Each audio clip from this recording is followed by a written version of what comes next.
Welcome back, ladies and gentlemen, to another video on my reasons to or not to move to a certain city or state series.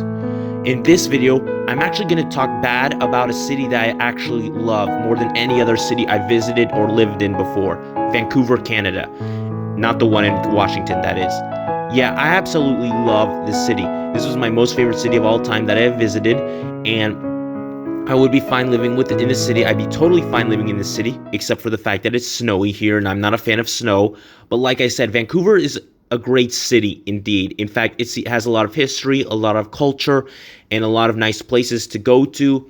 And that's why there are a lot of tourists who visit the city every year. And I actually visited Vancouver in 2016.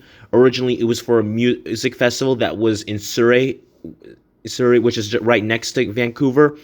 And in fact, not just Vancouver itself, but also the cities surrounding Vancouver, Surrey, Richmond, and other suburbs and neighborhoods are actually pretty nice. Of course, there are those dangerous ones, which, according to Briggs, exists in Vancouver. I mean, it's not a very safe city. It's not a perfect city, definitely not that.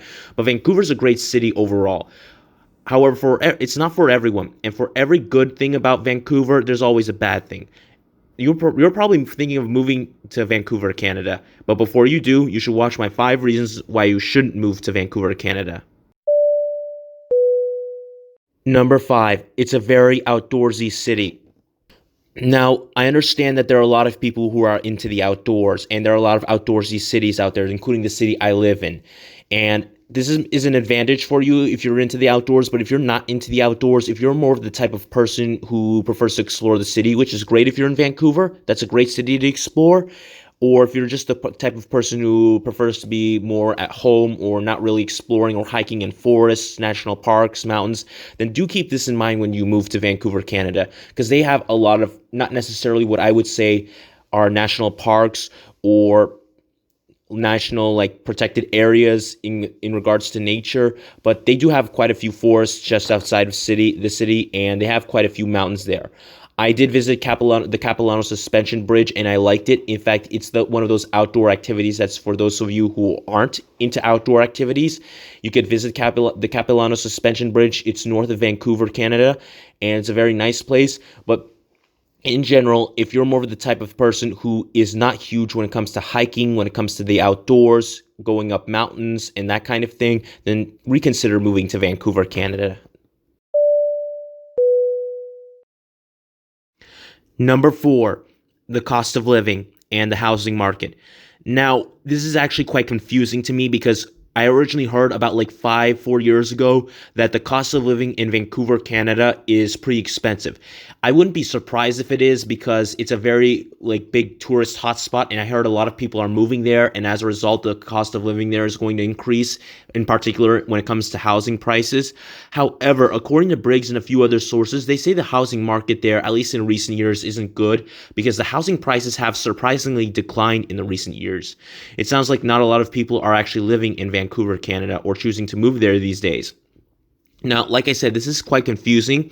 I actually recommend you researching this yourself, but from my understanding, especially within the city limits, that because Vancouver is a very popular place in Canada, especially these days, and especially before COVID-19 hit us pretty hard, I would not be surprised that the city itself is very expensive to live in, and I actually think it's more expensive to live there, even with when compared to other cities like Portland, Seattle, and probably even Los Angeles, especially considering the fact that a lot of people visit that city and move to that city on a yearly basis. Number 3, traffic. Yeah, traffic is pretty bad here in Vancouver, Canada, and in the area in general. Now, we didn't necessarily experience this at all when we first visited Vancouver about 4 years ago, but considering the fact that it is a tourist hotspot and a lot of people are moving to Vancouver and living there, including the surrounding cities and suburbs, do keep in mind that with a lot of tourists and residents coming in, there's going to be a lot, and I mean a lot of traffic. So remember this the next time you plan to visit or move to Vancouver, Canada. Number 2, populism and tourism. If you didn't get this idea already from the beginning of the video when I mentioned it, or from when I said that traffic in Vancouver, Canada, which can result from populism and tourism, is actually pretty bad there, then Well, then now I'm telling you that there is a lot of tourism in Vancouver, Canada, and a lot of people are moving to the city. It's a very popular city, and I could definitely see why, according to Briggs, that 10.3 million tourists visit Vancouver, Canada on a yearly basis. They have a lot of tourist attractions and things to see there, such as the Science World Dome, the Harbour Center, the BC Place, which is where the Winter Olympics were held in 2010. In fact, I think the Winter Olympics in 2010, which took place in Vancouver, Canada, was one of the biggest reasons why this British Columbian city is a very popular and well-known city up to this day. And of course, there's also sports here. This is the Vancouver, Canada is home to the Vancouver Canucks, the professional hockey team, which is currently my home team for the NHL. And I know they haven't really won any championships. I mean, they won 2 President's Trophies, but they haven't made it to the Stanley Cup final since 2011, and they still have yet to win a Stanley Cup. And of course, from what I heard, some of the other sports teams there, well, I'm not the best at this, but I heard that they're not exactly good. However, do keep in mind that sports can play a huge role when it comes to tourism. And as a matter of fact, if you're not the type of person who can stand very crowded or very popular cities such as Vancouver, Canada, or Portland, Oregon, Seattle, Washington, San Francisco, California, or Los Angeles, California, then do keep this in mind that this is a very popular city in Canada, and a lot of tourists are going to be visiting it on a yearly basis, especially after COVID is over, and a lot of people are going to be moving to Vancouver, Canada in the upcoming years. Number 1, the weather. Okay, I know that it's a common stereotype and it isn't exactly true that it's snowy in Canada all the time, especially when it comes to the major cities closer to the borders between the United States and Canada, such as Vancouver, Edmonton, Winnipeg, and Toronto, and those kinds of cities. I am aware of the fact that it's just a stereotype that we Americans make about Canada, and I know it's not true. However, it still is a very snowy city, especially during the winter time. And if you are like me, who flat out cannot stand snow, I'm not going to lie to you. I miss the days when it snowed once every 2 to 3 years in Portland, Oregon, rather than having it snow like almost every year, because it's been like that for like the past 4 years here in Portland.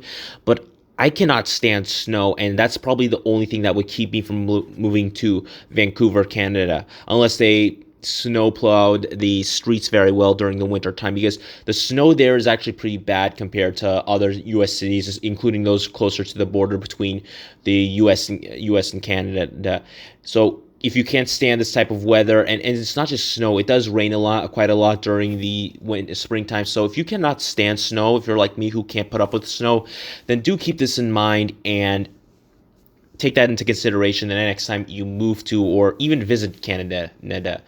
I would recommend visiting Canada during the summertime, which is probably the best time to visit any Canadian city and not just Vancouver, Canada. Well, ladies and gentlemen, that concludes my 5 reasons why you shouldn't move to Vancouver, Canada. And overall, it's a fantastic city. Like I said before, it was the best city that I've ever visited, in my opinion. And I think it's a fantastic place to live in and visit. However, do keep in mind the reasons I just mentioned as to why you shouldn't move there if you ever consider moving there.